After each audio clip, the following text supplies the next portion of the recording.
بسم اللہ الرحمن الرحیم۔ میرا رب مجھ سے پوچھے گا، کیا تمہیں میری نافرمانی کرتے ہوئے حیا نہیں آئی؟ کیا تم مخلوق سے گناہ چھپاتے تھے اور نافرمانی کر کے میرے پاس آتے ہو؟ پھر کیسے جواب دوں گا؟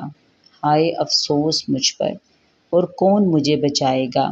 میں وقتاً فوقتاً اپنے دل کو آرزوؤں کے ساتھ تسلی دیتا رہتا ہوں۔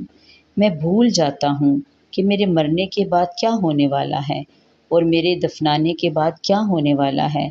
گویا جیسے مجھے زندگی کی ضمانت دے دی گئی ہو اور جیسے مجھے موت آنی ہی نہیں ہو، اور مجھے موت کی شدید ترین بے ہوشی آن پہنچی تو کون مجھے اس سے بچائے گا؟ میں نے لوگوں کے چہروں کی طرف دیکھا، ان میں سے کوئی بھی تو ایسا نہیں تھا جو مجھے بچائے گا۔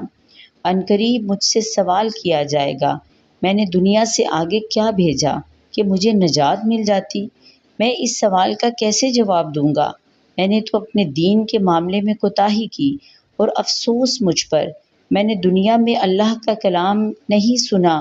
وہ تو مجھے بلاتا تھا، کیا میں نے نہیں سنا تھا جو سورۃ قاف میں اور سورہ یاسین میں کہا گیا تھا؟ ہائے کون مجھے بچائے گا؟ ہائے کون مجھے بچائے گا؟